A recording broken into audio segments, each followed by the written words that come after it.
Le Nouvel Esprit Public, Philippe Meyer, bonjour.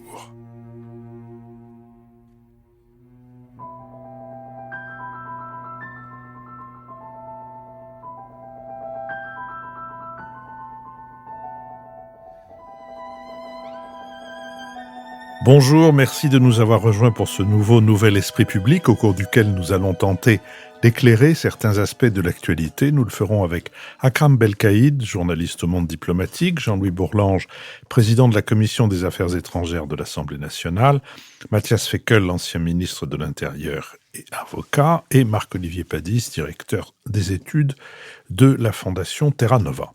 Nous sommes partenaires de l'hebdomadaire Le 1, dont le dernier numéro a pour titre « Dette ». C'est grave, docteur. Il est ainsi chapeauté. La dette publique atteint un niveau record, plus de 3 000 milliards d'euros.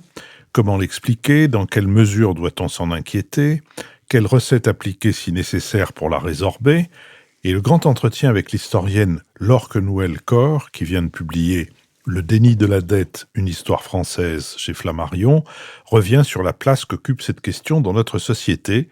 Elle souligne que le problème survient quand le niveau d'endettement est si important qu'il limite les choix stratégiques ou empêche de disposer des marges de manœuvre budgétaires nécessaires à l'amortissement des chocs. Pas d'enregistrement public en mai, le théâtre de l'école alsacienne retentit à cette époque des concerts et des représentations théâtrales données par les élèves. Notre prochain enregistrement public aura donc lieu le dimanche 23 juin. Vous pouvez déjà vous inscrire sur ce site. Et puis nous reprenons mercredi le cours de nos BADA, si c'est pour la culture, on l'a déjà donné, avec le directeur des collections, Roger Violet, et donc de toutes les photos qui s'y trouvent et que l'on peut voir dans différentes expositions, dans une exposition notamment en ce moment. Je vous propose que nous passions maintenant aux deux sujets que nous avons retenus. Que doit et que peut faire la France dans le conflit israélo-palestinien et quelles sont les évolutions du texte sur la fin de vie. Commençons par Israël et la Palestine. Pour rappeler qu'en 1974, la France, pionnière sur la question israélo-palestinienne, s'est prononcée en faveur de l'admission de l'Organisation de libération de la Palestine à l'ONU en tant que membre observateur. En 1982, François Mitterrand a été le premier président à exprimer devant le Parlement israélien, la Knesset, le projet de création d'un État palestinien. La France a par la suite voté en faveur du statut d'État observateur non membre aux Nations Unies en 2012 et en faveur du déploiement du drapeau palestinien à l'ONU en 2015. Comme on le lit sur le site du ministère des Affaires étrangères, Paris s'en remet aux résolutions adoptées au sein de l'ONU et défend donc une solution à deux États, résolution 181 de l'Assemblée générale, une solution juste pour les réfugiés, résolution 194, la fin de l'occupation israélienne, résolution 242 du Conseil de sécurité, et la préservation du statut de Jérusalem, résolution 476 et 478 du Conseil de sécurité. La page du ministère des Affaires étrangères a été mise à jour pour la dernière fois en 2020. Le 18 octobre dernier, la France a été un des seuls pays occidentaux du Conseil de sécurité des Nations Unies à voter le projet porté par le Brésil d'une résolution condamnant l'attaque terroriste du Hamas, exigeant la libération des otages, mais aussi l'ouverture urgente d'un accès humanitaire et le rappel de la perspective de la création des deux États. La France a également voté les résolutions présentées par les Émirats arabes unis pour accorder de nouveaux droits à l'État observateur de Palestine au sein des Nations unies.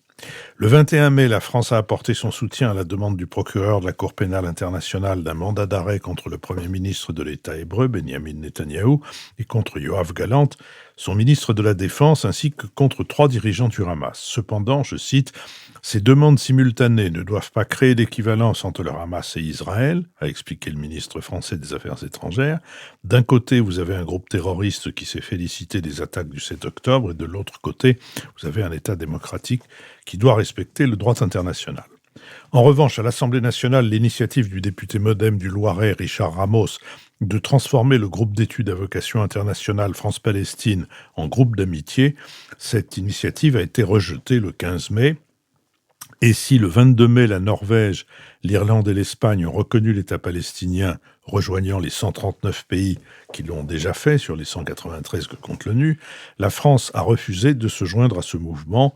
Le chef de la diplomatie française a estimé que la décision, quoique non taboue, devait intervenir au bon moment et permettre une avancée décisive sur le plan politique. Dans un tweet, il a rappelé les priorités de la France: libération immédiate des otages, cessez-le-feu, aide humanitaire massive et 2 États vivant en paix et en sécurité. La transformation du groupe d'amitié a été rejetée par le bureau. Elle n'a pas été soumise à l'Assemblée elle-même. Merci de cette précision utile. Sur cette question, Akram Belkaïd. Oui, plusieurs questions se posent pour répondre donc au sujet que doit et que peut la France. Que doit faire la France? J'imagine que chacun a sa réponse selon ses positions, selon ses convictions.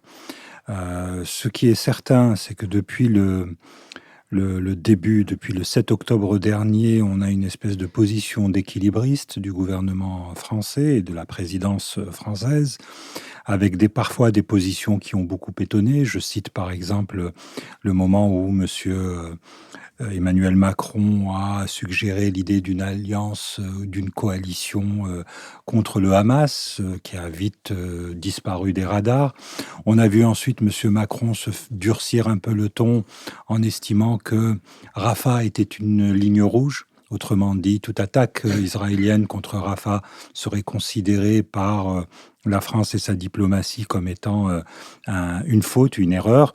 On voit bien aujourd'hui qu'il n'en est rien et on a la sensation que finalement, il y a eu une décision qui est plus ou moins assumée de se tenir coûte que coûte aux côtés d'Israël, même si le discours officiel consiste à dire qu'on est toujours pour la solution à 2 États, qu'on est pour finalement une coexistence, je dirais, séparée des 2 peuples. Dans le contexte actuel où on voit bien que la guerre n'est pas terminée, où M. Netanyahou a sa propre stratégie, clairement, il s'agit pour lui de garder le pouvoir et de faire durer ce conflit au moins jusqu'à la prochaine élection présidentielle, dont il espère voir l'élection de Donald Trump qui sera pour lui un allié totalement indéfectible, bien plus que ne l'est monsieur Biden. Il y a une urgence à réagir, au moins sur le plan humanitaire. Maintenant qu'on a dit ça, sur la question de la reconnaissance de l'État palestinien, c'est vrai que la position française est incompréhensible. Pour un pays qui a longtemps joué les locomotives par rapport à cette question, on se souvient de la fermeté de François Mitterrand, la fermeté du général de Gaulle, la fermeté de Jacques Chirac sur cette question-là. La France, sur la question proche-orientale, sur la question israélo-palestinienne, a toujours tenu le message suivant: nous prenons nos décisions et nous n'acceptons aucune ingérence, aucune critique, y compris en provenance de l'État d'Israël. Aujourd'hui, on a l'impression qu'on a affaire à un personnel politique qui est tétanisé à l'idée de prendre à rebrousse-poil la classe politique israélienne, en tout cas le gouvernement Israël d'extrême droite qui est aux affaires actuellement. Juste un dernier point. Là, le paradoxe dans cette affaire, c'est que le discours autour de la solution à 2 États ne doit tromper personne. Il ne doit tromper personne parce que, en réalité, il a été utilisé et plus qu'utilisé au cours des 2 dernières décennies.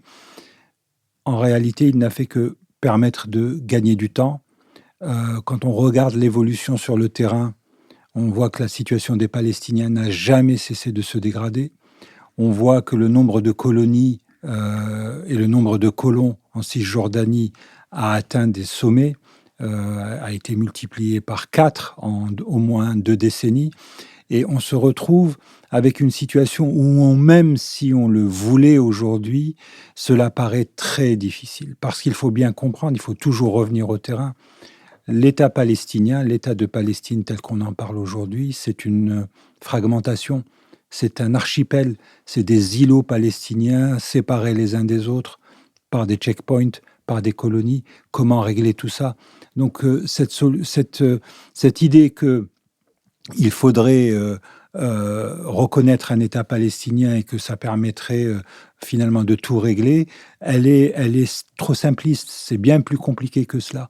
La création d'un État palestinien, chaque jour qui passe, est pratiquement, je dirais pas impossible, on ne sait jamais, mais en tous les cas, il faut bien avoir conscience de la difficulté que ça peut créer à la fois pour les Palestiniens, mais aussi pour les Israéliens, parce que comment vous faites pour rapatrier 500 000 colons à l'intérieur des terres d'Israël? Ça va être, on voit très bien quel risque de guerre civile cela peut porter au sein même de la société israélienne. Marc-Olivier Padis. Que doit faire la France? Je pense qu'un premier point, c'est de reconnaître qu'il existe un débat en Israël qui s'est rouvert très récemment après des semaines de silence politique ou d'impossibilité d'avoir un débat. Donc le ministre de la Défense, Yoav Gallant, a pris publiquement position pour critiquer l'absence de perspective totale du Premier ministre Netanyahou.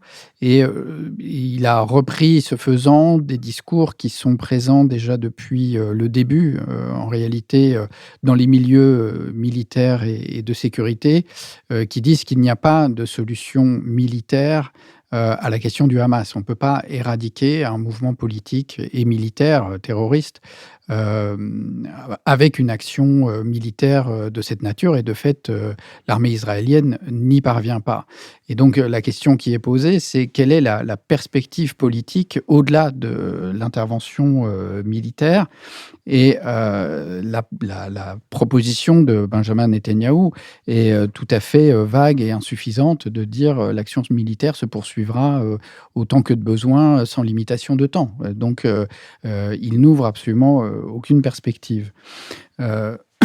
Donc, de reconnaître qu'il y a un débat interne, non seulement dans la société israélienne, mais y compris dans la vie politique israélienne, ça peut être une façon de ne pas laisser la parole qu'aux extrêmes, et de voir se dessiner des chemins.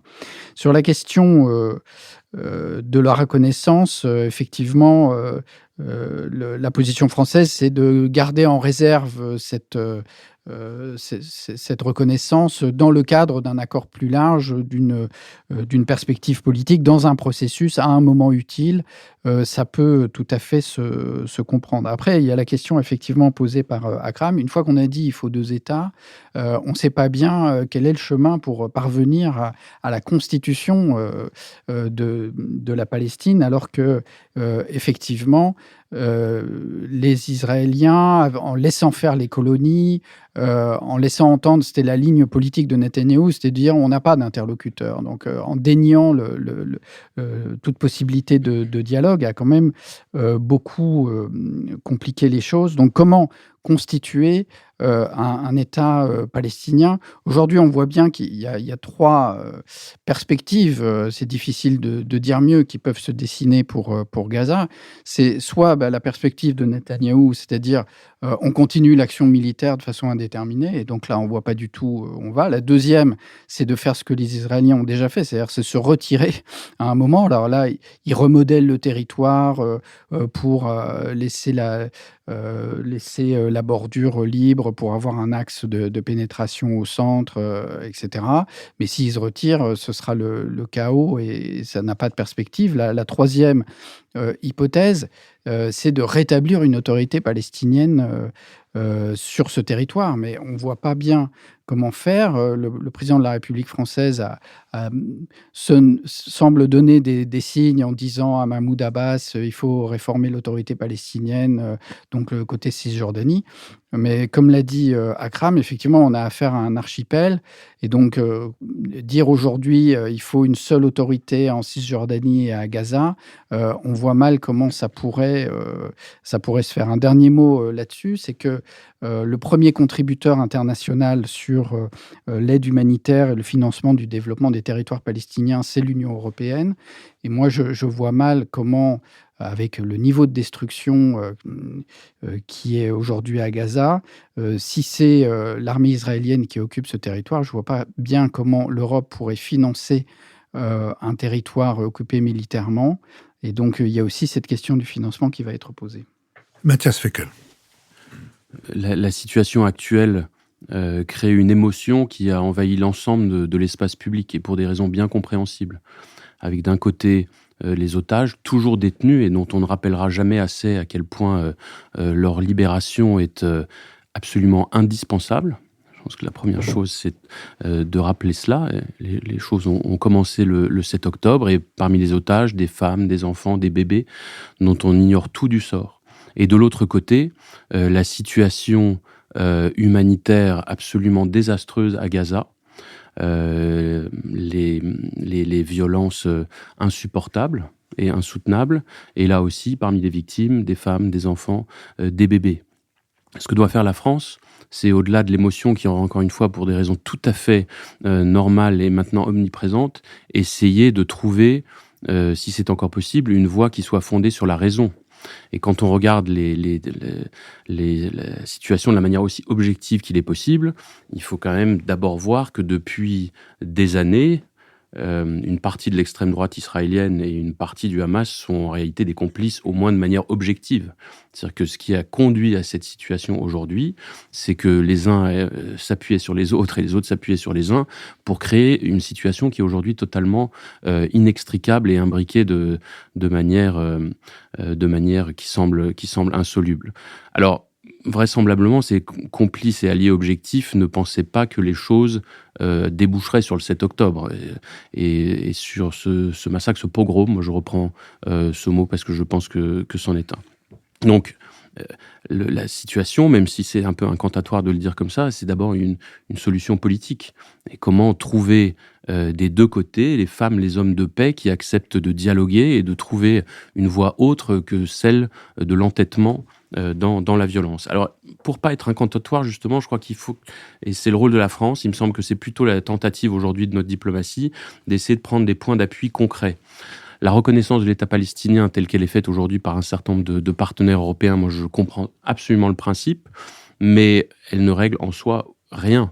Les contours de l'État ne sont pas définis, et dans la proposition espagnole, on ne sait pas exactement ce que serait cet État palestinien, ni dans son territoire, ni dans son gouvernement, et quelle serait l'autorité qui s'exercerait concrètement sur lui. Donc, l'idée de dire la reconnaissance, évidemment, sur le principe doit avoir lieu, mais il faut la faire dans des conditions qui permettent que ce soit quelque chose d'opérationnel, d'efficace, d'opératoire, me semble pas en soi devoir être écarté. Ensuite, il y a la question du droit international et de comment le faire respecter, qui est évidemment totalement fondamental. Mais c'est très difficile autour d'une table et d'un micro de dire voilà ce qu'il faut faire. Si c'était simple, je pense que tout le monde aurait trouvé la solution. Une position non pas d'équilibrisme, mais d'équilibre qui rappelle chacun à ses exigences et qui sont au fond des exigences de principes supérieurs que la France a toujours rappelés, me semble aujourd'hui être au moins un point d'appui important. Jean-Louis Bourlanges. Oui, c'est effectivement un problème extrêmement difficile. Je crois qu'il faut d'abord essayer de partir d'où nous sommes. Vous avez dit, Philippe, dans votre présentation, que Mitterrand avait été le premier à reconnaître ce qu'on appelle maintenant, de façon un petit peu simpliste, la solution à deux États. C'est vrai factuellement, mais la réalité est très différente. La gauche française non communiste était profondément, historiquement liée à Israël par tous les pores de sa peau, à commencer par, effectivement, l'expédition de Suez en 1956, qui est quand même quelque chose de très important. Jean-Thomas Nordman, qui était mon collègue radical, c'est le petit-neveu de Léon Blum en plus, qui était mon collègue au Parlement européen, avait approché quand le président Shimon Peres était venu. Il avait eu une conversation avec lui et il lui avait dit « Je suis du parti radical » et il avait ajouté « Je suis du parti de M. Borges-Monory ». Et à ce moment-là, grand sourire et claque dans le dos du président israélien qui savait très bien à qui il devait l'arme nucléaire. l'arme nucléaire, il la devait à Gaillard et à Borges-Monouri. Et donc, il y a cette... Rappelez quand même qui était Borges et qui Borges-Monouri était Gaillard. était président du Conseil en 57, juste après Guémelet. C'est un président radical qui était soutenu par une majorité dite de Front républicain, une majorité de gauche. Je veux dire, c'est quelque chose quand même, c'est un enracinement très très profond et qui est très légitime, qui s'appuyait sur le socialisme israélien, Ben Gurion, cet État qui était à la fois d'origine biblique et mené par des socialistes laïcs, c'est quand même quelque chose d'extraordinaire que la construction idéologique d'Israël. Donc on a ça, et la seconde tradition, c'est effectivement celle introduite par De Gaulle, notamment qui avait pourtant des liens historiques très profonds et qui se sont maintenus jusqu'à sa mort avec Ben Gurion. On dit que est parvenu à colomber les deux églises le lendemain de la mort du général de Gaulle, une lettre, donc pas une lettre de condoléances, une lettre qui avait été envoyée du vivant du général de Gaulle, une lettre de Ben Gurion pour discuter des problèmes en question. Donc il avait gardé cet échange de correspondance jusqu'au bout, mais en 67, il a fait un choix très clair qui était celui, on ne disait pas de deux États, mais d'un respect, d'une prise en compte de la dimension palestinienne de la gestion de cet espace, et son idée, ce qu'il a développé notamment dans ses échanges avec Ben Gurion, c'est qu'Israël ne s'en tirerait pas tant qu'elle n'aurait pas posé le problème de ses frontières, tant qu'elle n'aurait pas une idée clarifiée, le lieu où elle commence et le lieu où elle s'arrête. Et c'est, je crois, très intéressant. Et ça le conduisait d'ailleurs à avoir un pronostic assez pessimiste sur l'avenir d'Israël. Il avait bien les références historiques. Ça durera aussi longtemps que le royaume franc de Jérusalem. Il disait des choses comme ça. Bon, il était donc assez pessimiste. Donc on a cette double tradition. Moi, je ne suis pas d'accord avec Akram sur le côté très sévère de la position actuelle des Français. Je crois qu'elle est extrêmement complexe. Mais bon, il y a le problème de la coalition. Je crois vraiment que c'était, je ne sais pas si c'est un lapsus, si c'est en tout cas c'est une improvisation extrêmement hasardeuse et à mon avis pas possible. Il suffit, moi, quand je vois les ambassadeurs de la Ligue arabe que je reçois de temps en temps, quand je les vois tous ensemble, il y en a pas un, même les plus modérés, qui avait envie de dire du mal du Hamas. Donc l'idée de faire émerger une coalition officiellement à partir de ce groupe d'États était quelque chose de tout à fait incohérent. Cela dit, cette coalition, elle a fini par se manifester quand l'Iran a attaqué Israël, parce qu'on a quand même vu un tas de gens qui s'y sont mis ensemble, la Jordanie, etc. La France, donc il y a eu... mais ça, à part cette formule, qui est une formule malheureuse, on voit, enfin oui, inopportune en tout cas, on voit bien que il y a quand même une certaine fidélité, notamment le vote à l'ONU. Il faut pas. On avait soutenu la résolution des Brésiliens. On a soutenu le vote en faveur de la reconnaissance de l'État palestinien à l'ONU contre les Américains. Donc on n'est pas dans une ligne, on n'a pas du tout rompu avec notre tradition habituelle. Pourquoi ne va-t-on pas plus loin ? Alors, un mot sur l'histoire de l'Assemblée nationale qu'a évoqué Philippe. Moi, j'ai pris la position par un communiqué disant mon regret qu'on n'ait pas transformé, qu'on n'ait pas créé le groupe d'amitié parlementaire français et parlementaire palestinien. J'étais tout à fait à l'appui, j'ai beaucoup soutenu M. Ramos sur cette affaire, même si je crois qu'il a réagi de façon tout à fait abusive en mettant en cause la présidente de l'Assemblée nationale, qui n'a fait que son travail et qui a exprimé ses choix. Mais s'il y a eu une réticence, alors la réticence, elle est d'ailleurs très liée au MoDem, parce que le groupe MoDem s'était présent, avait vraiment, avec une très large majorité, on a eu un vote en groupe, 80% étaient favorables à la création de ce groupe d'amitié, et on avait 3 représentants au bureau, et dont 2 ont voté contre et 1 a voté pour. Et je crois qu'on a eu une discussion entre nous, je crois qu'il n'était pas fondé on aime beaucoup la liberté de vote au MoDem, c'est même l'indiscipline, mais c'est pas la même chose de voter librement en séance publique en fonction de ses convictions, et quand on est au bureau, on exprime quand même la position du groupe. Donc on a eu une certaine tension parce qu'on était vraiment très largement favorable à la reconnaissance de ce groupe d'amitié. Pourquoi ? Quel a été le sujet ? Et le sujet est important. C'est qu'est-ce que c'est reconnaître un État ? Nous soutenons à l'ONU la reconnaissance, le principe de la reconnaissance, mais reconnaître un État, c'est reconnaître une effectivité. Or là, l'État n'est pas effectif. C'est reconnaître un Parlement. Alors, il y a un Parlement palestinien, mais la dernière élection, je crois que c'est 2006. Il est d'ailleurs composé de 40% de députés du Hamas. C'est quand même assez lourd pour un groupe d'amitié. Et donc, il y avait des réticences. Et en plus, reconnaître un État, c'est définir des frontières. On voit bien d'ailleurs que c'est ce qu'ont fait les Espagnols. Donc, on a un certain problème de définir. Moi, je crois qu'il faut aller, je l'ai dit publiquement, je crois qu'il faut préférer l'anticipation à l'effectivité.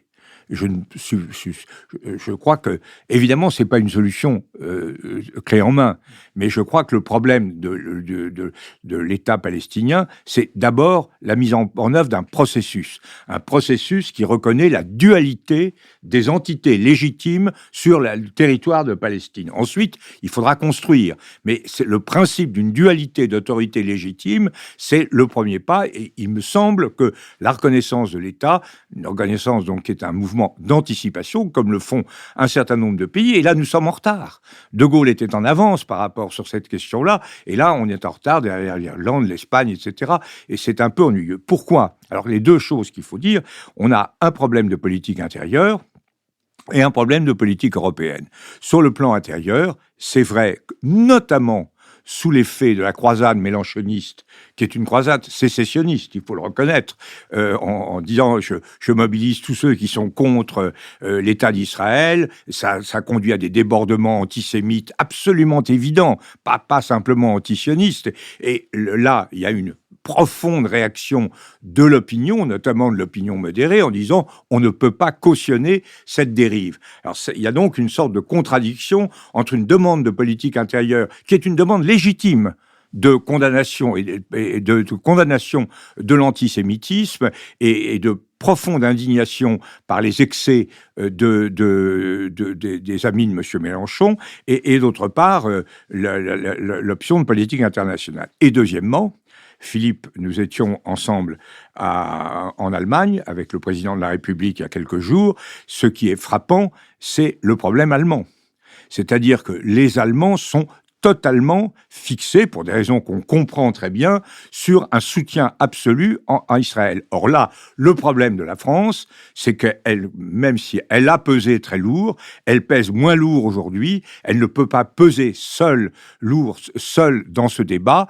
Or, le blocage européen tient au fait qu'il y a là un profond blocage allemand, une incapacité à dégager la politique que nous souhaiterions voir se dégager en concertation, en communion avec l'ensemble des pays de l'Union européenne et d'abord l'Allemagne. Akram Belkaïd.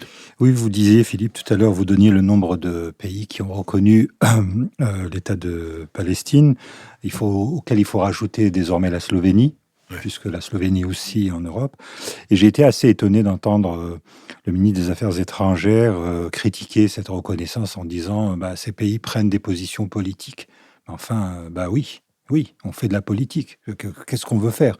Parce que de l'autre côté, on a un président de la République qui dit il ne faut pas tomber dans l'émotion et il ne faut pas non plus faire de politique. Au contraire, c'est ce qu'on attend aujourd'hui de la France, c'est qu'il y ait de la politique et qu'il y ait une vraie politique étrangère, qu'on voit où elle va, qu'elle se définisse, qu'elle se clarifie. Dans un contexte, il faut le rappeler, donc 139 pays, c'est beaucoup, enfin 142 maintenant, c'est beaucoup. On parle beaucoup de la notion de Sud global, on sait très bien quelle est la position aujourd'hui de retrait de la France du Sahel, de la popularité de la France en Afrique. Eh bien, ça vaut aussi pour le monde arabe. L'image aujourd'hui de la France, elle est catastrophique. Elle est catastrophique. Et on a toujours cette même erreur de lecture, notamment au sein des élites politiques françaises, qui considèrent que les bonnes relations avec les dirigeants arabes suffisent.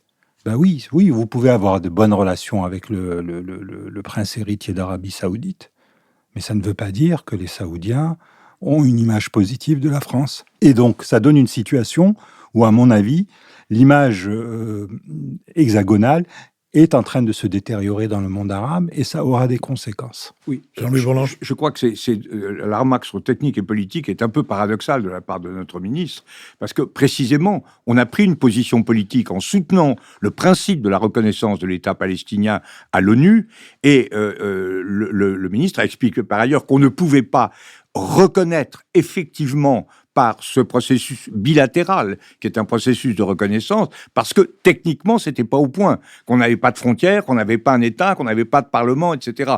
Donc, l'argument est exactement inverse du reproche qui est fait. Je vous remercie. Je vous propose que nous passions au deuxième sujet que nous avions prévu d'aborder, celui de l'évolution, ou plutôt des évolutions, du texte sur la fin de vie. Le projet de loi relatif à l'accompagnement des malades et de la fin de vie a été présenté le 10 avril en Conseil des ministres. Il est articulé autour de 3 grands axes: l'aide à mourir à proprement parler, les soins palliatifs et l'accompagnement, et les droits des patients et de leurs aidants. Le 17 mai, au terme d'une intense semaine de débat, le texte a été approuvé à main levée par une commission spéciale. Débattu dans l'hémicycle depuis lundi, ce texte comprend des critères d'accès à l'aide à mourir élargis à la faveur d'amendements portés en commission par la gauche, mais aussi par une partie des députés de la majorité présidentielle. La formulation du critère selon lequel le patient devra être atteint d'une pathologie incurable qui menace ses jours à court ou moyen terme a fait l'objet de critiques des spécialistes de la fin de vie, car jugée trop floue. Elle a été réécrite par les députés de la commission spéciale qui ont préféré la notion d'affection en phase avancée ou terminale. Ce changement rend éligible à l'aide à mourir des personnes atteintes d'affections incurables, dont l'espérance de vie peut être de plusieurs années. C'est le cas de certaines maladies neurodégénératives. Cela peut conduire à inclure de nombreuses pathologies non mortelles qui sortent de la philosophie du projet de loi. Le gouvernement proposera donc d'y revenir, a indiqué le Premier ministre Gabriel Attal.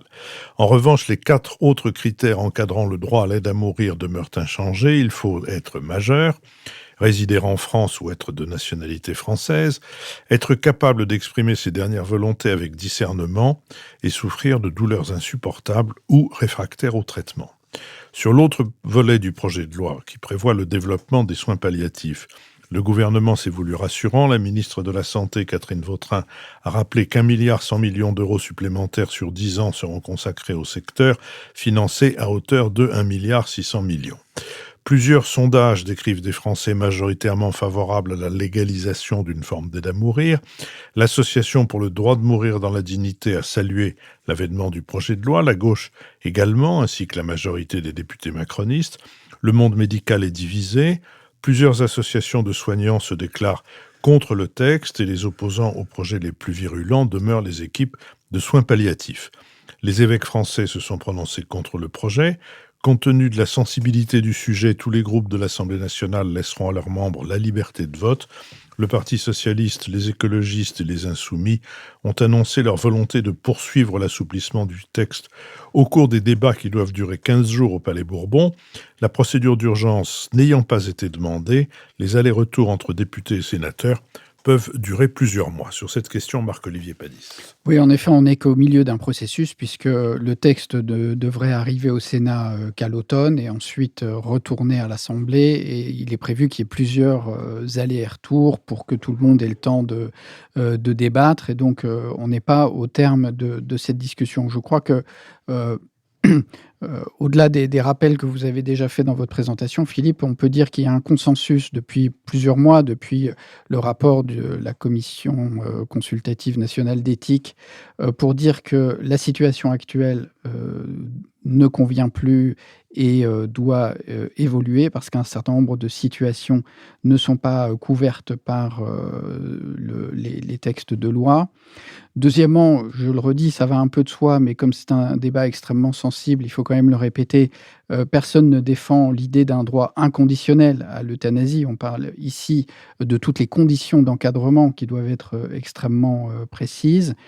Et ce qui a un peu évolué dans le débat, c'est l'idée de permettre un geste létal personnel par l'auto-administration d'un produit létal et qu'on soit accompagné ou non. C'est un des éléments du débat.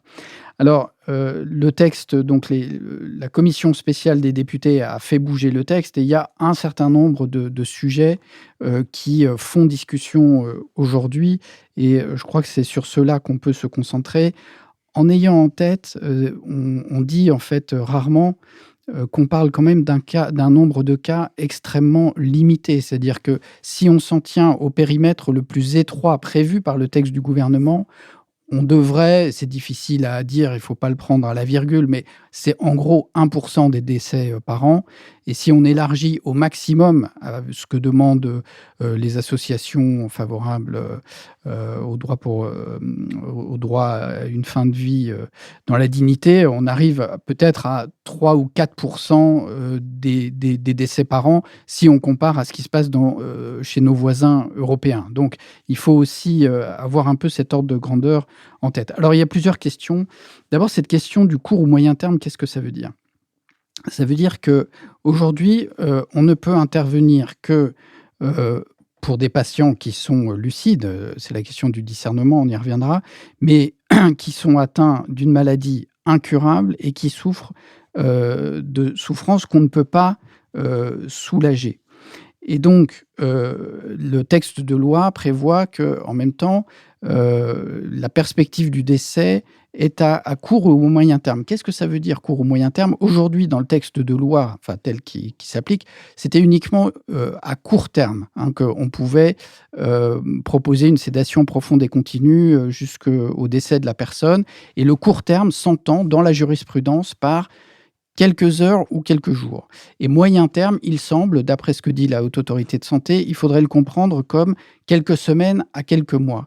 Mais des médecins font remarquer que pour un patient, disons, atteint d'un cancer en phase terminale, au-delà de quelques semaines, peu de médecins se risqueraient à donner une date précise d'échéance et donc de parler de moyen terme, de pouvoir garantir que une personne atteinte d'un cancer en stade terminal n'a des perspectives de survie que de quelques mois. Aucun médecin ne signera un papier pour dire voilà la date du décès, ça n'a pas de sens. Et la plupart, les autres pays européens qui ont donné une possibilité de fin de vie ne mettent pas cette limite de temps.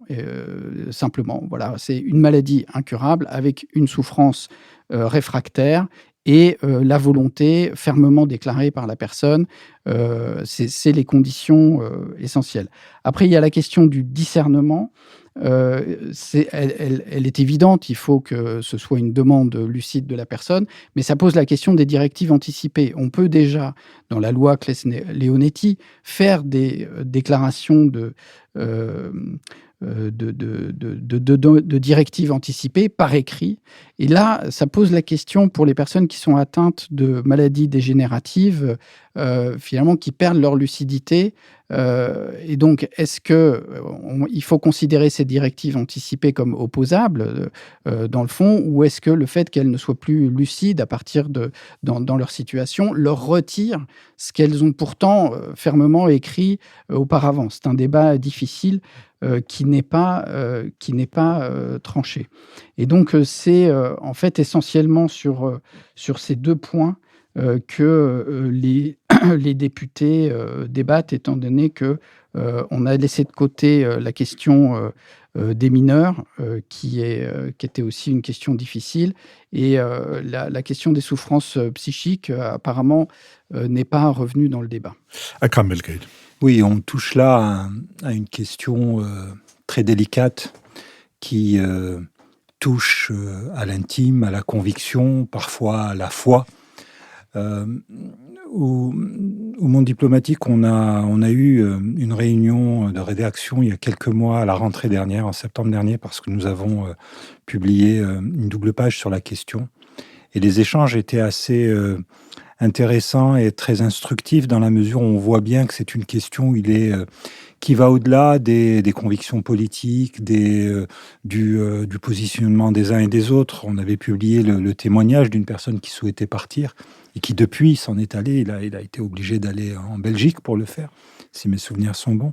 Et moi, je suis assez sensible à deux choses. D'abord, effectivement, ça concerne pour le moment peu de cas. Et ça, on ne le dit pas assez. Et ça devrait, je pense, empêcher de penser qu'on est en train de généraliser une espèce de volonté de faire partir une partie de la population. C'est un peu le syndrome Soleil Vert, vous savez, de ce film où une partie de l'humanité se débarrasse de l'autre parce qu'il y a une surpopulation. Ça, c'est important. La deuxième chose, dans ce genre de situation, je suis plutôt partisan d'écouter aussi les praticiens. Et je suis assez sensible au discours que tient un nombre de médecins qui ne sont pas, sans être totalement hostiles, ont émis énormément de réserves par rapport à ce projet de loi et sont dans une position, je dirais, très mesurée et très, je dirais, attentive et prudente sur cette question. Et ce qu'il en ressort pour moi, c'est que de toutes les façons, par rapport à ce sujet-là, nous n'aurons jamais un texte de loi qui fera l'unanimité et qui satisfera tout le monde. Pour terminer, vous citiez les crédits qui vont être alloués à la question des soins palliatifs. Franchement, le problème est là aussi. La somme peut impressionner, mais en réalité, elle est ridicule. Elle est ridicule sur la durée de temps. Donc là, il y a un vrai problème. Le vrai problème, il est peut-être là aussi. Il est aussi dans les structures hospitalières françaises qui n'accordent pas beaucoup d'importance à la question du vieillissement de la population. Je pense qu'en France, une erreur stratégique profonde a été commise dans la non-anticipation du vieillissement de la population. Il n'y a qu'à faire une enquête, à regarder de près l'état des structures de gériatrie en France pour comprendre à quel point le problème est important. Or, qui dit maladie dégénérative, question de perte de discernement, etc., dit importance de ces services de gériatrie qui, pour le cas français, ne sont absolument pas à la hauteur de l'évolution de la population, de l'évolution démographique de la population française. Mathias Fekl. On a déjà eu dans cette émission un échange là-dessus, et je crois que chacun a bien conscience d'abord qu'il s'agit de sujets ô combien dramatiques, complexes. On touche vraiment à l'essentiel de l'humain, et moi je m'interdis totalement d'asséner des certitudes sur ce sujet-là, même si j'ai aussi exprimé la conviction qu'il fallait, je pense, aller plus loin que le droit aujourd'hui, parce que trop de situations dramatiques qu'on connaît tous autour de nous ne sont pas, selon moi, prises en charge aujourd'hui de manière satisfaisante. Alors moi, je voudrais d'abord souligner que, selon moi, c'est un débat de grande qualité qui, en tout cas pour l'instant, a lieu au Parlement sur ce sujet.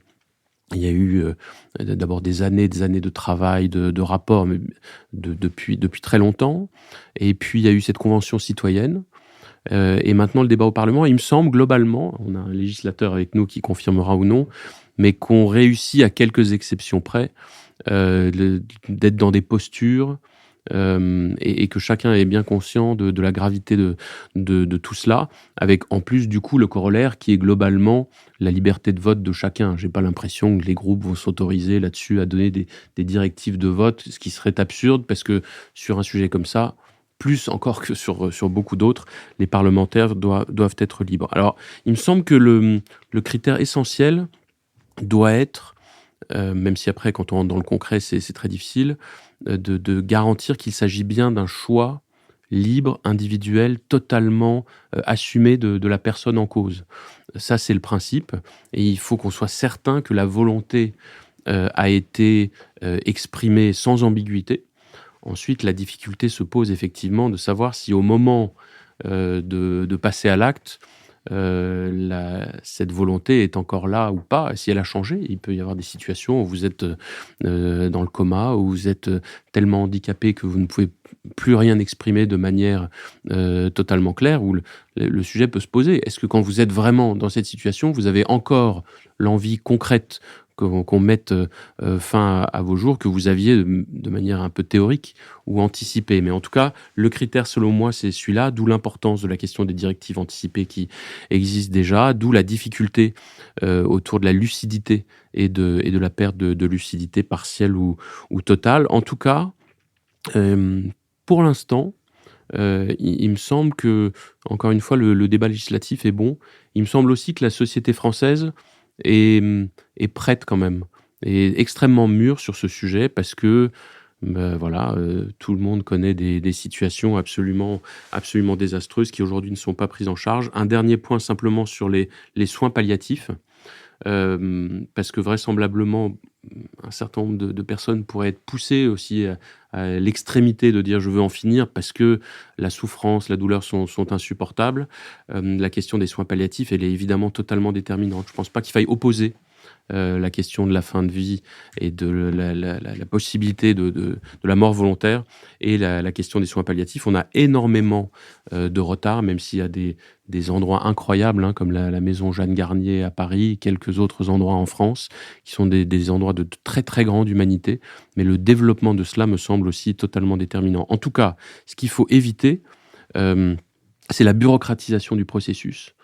Et c'est que finalement, soit une administration, soit même le corps médical, qui d'ailleurs est absolument pas demandeur de cela, prennent d'une certaine manière le pouvoir sur des vies individuelles au moment ultime. Oui, pour prendre un peu avec le sourire cette question des soins palliatifs et de la maison Jeanne Garnier dont vous venez de donner l'exemple, quand on expliquait comment il fallait apprendre le pataouette, c'est-à-dire le français des pieds noirs, l'exemple était le cimetière d'Oran. Tellement beau il est, envie de mourir, il te donne. Et là, c'est la maison Jeanne Garnier, alors, tellement bien elle est. Je corrige, c'est le cimetière de Bonn. Le patriotisme est une chose à dire. Donc Bonn, qui est aujourd'hui à Annaba, donc c'est le cimetière de Bonn, on a envie de mourir, il te donne. Oui, ça effectivement, c'est pour la rime. Voilà, mais donc la maison Jeanne Garnier, tellement bien elle est qu'il faut faire 5 ans la queue pour y mourir. Jean-Louis Bourlanges. Pas forcément. J'ai un ami qui est mort récemment dans la maison Jeanne Garnier. Hélas, le turnover est tellement rapide que les places se libèrent. Et c'était un garçon qui était profondément laïque et dans cette ambiance religieuse, il a été profondément respecté dans dans ce qu'il était. Donc, je crois que c'est tout l'ensemble du personnel de Jeanne Garnier est absolument admirable. Je crois qu'il faut le dire. Alors, dans cette loi, il y a 3 éléments très différents. Il y a les soins palliatifs, ou on appelle d'un terme plus générique maintenant. Il y a le problème de savoir si chacun d'entre nous, dans quelles conditions on a le droit de décider de mourir. Et troisièmement, il y a le problème de la gestion de situations extrêmement graves pour des personnes qui ne sont plus conscientes. C'est 3 problèmes, à mon avis, très distincts. Sur les soins palliatifs, je suis un peu choqué juridiquement par le fait qu'on fait une loi. J'approuve, je voterai sans doute pas cette loi. Je n'ai pas encore pris finalement ma décision, mais je voterai certainement le titre premier sur les soins palliatifs. Mais c'est quand même très choquant de dire qu'on fait une loi pour appliquer la loi précédente. Parce que la loi précédente dit organiser les soins palliatifs et les gouvernements successifs n'ont jamais mis en œuvre. Et d'ailleurs, l'inquiétude dans cette affaire, c'est que entre la solution courte, le fast-track, c'est-à-dire disparaissez, et la solution longue, c'est-à-dire les soins palliatifs, il est évident que la plus coûteuse, c'est les soins palliatifs. Et que donc, on a toujours la tendance à appliquer la fameuse maxime d'un des personnages de Sampé à l'autre, de petits vieux qui discutent sous les lambris dorés avec des fauteuils Louis XV, comme dans la plupart des dessins de Sampé. Et l'un dit, la solution est en vous, mon cher Brochant, faites-vous sauter le caisson. Donc, il est évident qu'il risque, dans la situation d'impécuniosité de l'État, on ne peut pas compter très sérieusement sur le fait qu'on va doter l'ensemble des départements des unités de soins palliatifs nécessaires. Je crois qu'il y a Il y a un principe de réalité qui ne peut pas être absent. La deuxième chose, là, il y a un problème quand même très très profond. Et moi, je ne suis pas en accord avec l'attitude de l'Église, et je ne suis pas non plus en accord avec l'attitude des défenseurs de la loi. C'est de savoir à qui appartient le droit de mettre fin à sa vie. L'Église, de façon générale, considère que c'est à Dieu. Et que donc, le fidèle n'a pas le droit de mettre fin à sa vie. C'était dans le système ancien de l'ancienne France, c'était évidemment État religieux, c'était un principe de droit public. Un suicidé se voyait, par exemple, ses héritiers privés de leur héritage. Il y avait confiscation, c'était un crime. Le crime contre soi était assimilé à un crime contre quelqu'un d'autre. Le suicide était un homicide parmi d'autres. Bon, là, et on sent bien qu'il y a derrière tout cela, ça existe encore. Si bien que là, on organise le système comme un principe de dérogation. Et avec les risques bureaucratiques que Mathias a évoqués, un principe de dérogation, c'est-à-dire qu'on va inventer des unités, des entités qui vont pouvoir prendre la décision en fonction de critères. Alors, on discute les critères, le pronostic à moyen terme. Moi, je ne suis pas d'accord avec ceux qui, comme Madame Firmin-Lebaudot, disent que la Commission a complètement modifié le système. Non, le pronostic à moyen terme, c'était ingérable par les médecins. Là, on parle ça élargit certes le spectre, la possibilité, mais c'est beaucoup plus raisonnable de dire cela. Mais ça pose deux problèmes. Quels sont les critères et qui est autorisé à décider? L'État, je vois vraiment pas pourquoi. Un collège de médecins, je vois vraiment pas pourquoi. La société, c'est-à-dire l'entourage, je vois encore moins pourquoi. Enfin, je vois bien dans certains cas, mais je trouve que c'est quelque chose de totalement aberrant que de dire que la décision de vivre ou de mourir ne puisse pas être donnée à l'individu lui-même. Moi, je crois qu'il y a deux conceptions. Il y a une conception chrétienne selon laquelle le droit de mourir n'existe pas. Il appartient, c'est Dieu qui est maître de la vie. Et la conception stoïcienne, qui est la mienne, je pense toujours à mon ami Roger Stéphane, la façon dont il a mis un terme à sa vie, parce qu'il avait considéré, santé ou pas santé, maladie ou pas maladie, état financier ou pas état financier, il avait considéré que son temps était fini, qu'il fallait qu'il parte, c'est tout. Bon, et là, je suis quand même très, très, très choqué par ça. Et troisièmement, mais je finis en une phrase, là, le problème de l'euthanasie, alors là, je suis quand même extrêmement inquiet, c'est-à-dire le problème d'administrer la mort à quelqu'un qui n'est plus en état de la demander, les déclarations anticipées, je me méfie, moi reste infidèle de Monsieur de La Fontaine sur la mort et le bûcheron appelle la mort parce que sa vie est insupportable, la mort arrive, il dit que fais-tu là, et il la congédie. Donc je crois que là, la solution, elle est certes imparfaite, de la loi Claes-Leonetti, la sédation longue et profonde, et probablement la plus prudente. Et je crois qu'il faut s'y tenir. Marc-Olivier Padis. Je voudrais juste revenir sur un point qui est l'argument financier. Je voudrais quand même le contester parce qu'il y a un peu cette idée qu'on va proposer l'aide à mourir parce que le système hospitalier n'est plus capable de soigner les gens. C'est pas ce que vous avez dit, Jean-Louis, mais on voit cet argument un peu présenté. Mais je voudrais juste redire deux points. Le premier, c'est que ça concerne très peu de cas, et donc ce n'est pas un argument financier, en tout cas qui motive quiconque. Et deuxièmement, on ne peut pas dire qu'il y ait un choix strict entre deux parcours, un parcours qui serait les soins palliatifs et l'autre qui serait l'accompagnement à mourir. Parce que, quoi qu'en dise la présidente de la Société française des soins palliatifs, les soins palliatifs n'arrivent pas à prendre à charge l'ensemble des cas. Sans quoi, il n'y aurait pas de discussion. Si les soins palliatifs étaient capables de soulager toutes les situations de fin de vie, effectivement, ce serait complètement aberrant d'imaginer autre chose. Or, ce n'est pas le cas. C'est ce que disent les médecins, les hospitaliers. Et donc, ce n'est pas... Il y a des souffrances insupportables en fin de vie que les soins palliatifs n'arrivent pas à prendre en charge. Loin de moi l'idée qu'il y ait un choix, soins palliatifs, etc. Je crois qu'il y a simplement une ligne de grande pente. C'est qu'il y a un moment où les soins palliatifs vont faire défaut, parce que ça sera comme ça, on n'aura pas assez d'argent, et on se dira, quand même, il y a cette possibilité de s'en sortir autrement. C'est tout, c'est pas du tout un choix. Je vous remercie. Nous sommes arrivés à notre dernière séquence, la séquence des brèves. Je vais demander à Marc-Olivier Padis de l'ouvrir.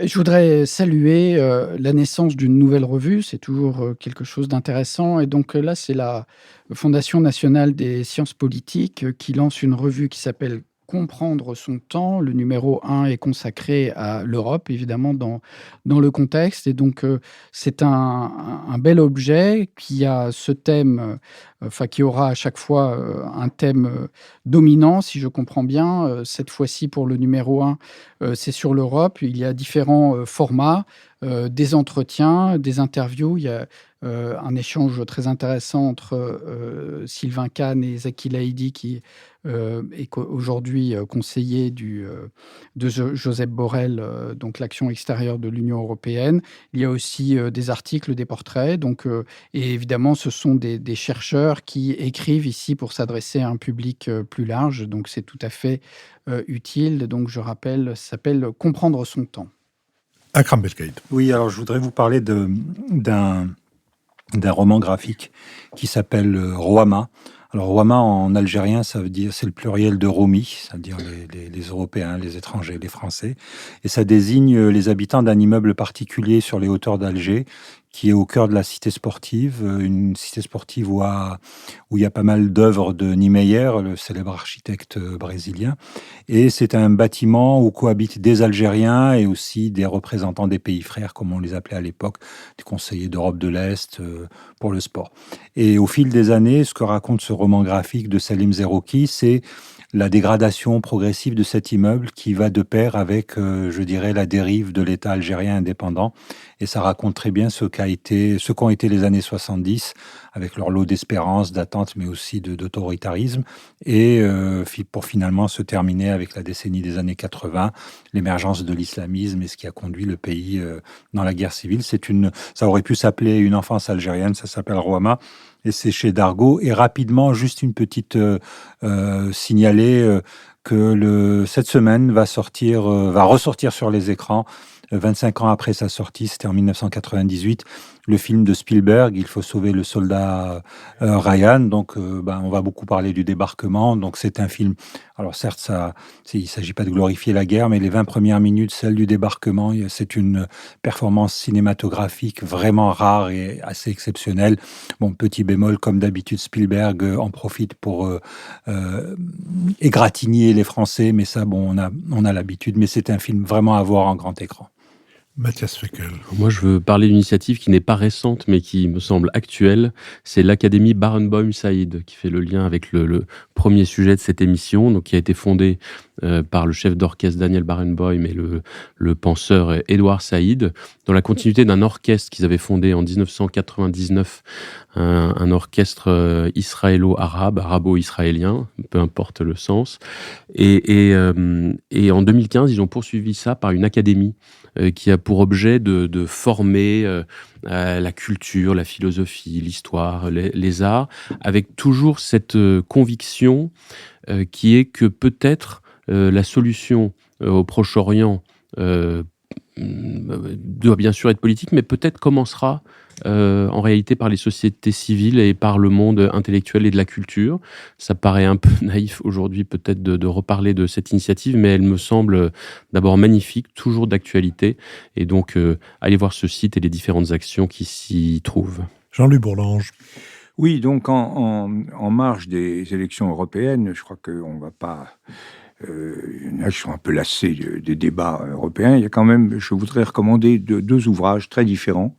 D'abord, l'ouvrage de Marion von Rettengem, Le piège Nord Stream, qui est quand même une sorte de véritable roman policier autour de ce qui est cette aventure follement perverse, comme elle la qualifie, qui était l'instrument de la domination de l'Europe occidentale par la Russie de Vladimir Poutine, et la façon dont une quantité d'acteurs, de services, d'hommes politiques, elle vise évidemment Fillon, Marine Le Pen et d'autres, ont réagi évidemment Merkel, ont réagi dans cette affaire. Je crois que pour éclairer le soubassement géopolitique de cette confrontation avec la Russie, c'est un livre passionnant. Dans le même esprit, je voudrais recommander deux femmes, donc le livre de Corinne Deloy, préfacé par Dominique Régnier, Le vote des Européens. Ça, c'est plus austère, c'est 23 ans d'élections nationales, donc c'est une étude statistique des élections nationales qui se sont produites dans tous les pays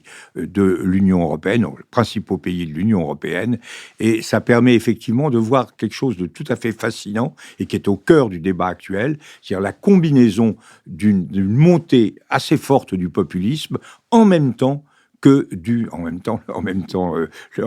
macronien triomphe, paradoxalement, d'une européanisation profonde de la conscience des grands enjeux. C'est ce double mélange de populisme et de transnationalisme qui marque ces 20 ans de vote européen. Lisez ces deux livres. Si vous ne savez pas pour qui vous votez avant, je ne pense pas que vous le saurez davantage après, mais vous aurez appris beaucoup de choses. Merci aussi à Sophie Jacquin avec qui cette émission a été préparée, à Benoît Carré qui va en assurer le compte-rendu analytique, le compendium, à Nicolas Tourneau qui veille au site, tandis qu'Olivier Magloire suit toutes les questions qui touchent aux plateformes de financement. Merci à Thibaut Delattre qui a enregistré cette émission au studio L'Arrière-Boutique, tandis que Julien Neuville et Nouvelles Écoutes la produisent. Nous recevrons mercredi, je l'ai dit, Gilles Taquet à propos de la galerie des collections Roger Violet, des étonnantes collections de photos Roger Violet. Je vous donne rendez-vous dimanche prochain pour un nouvel Esprit Public.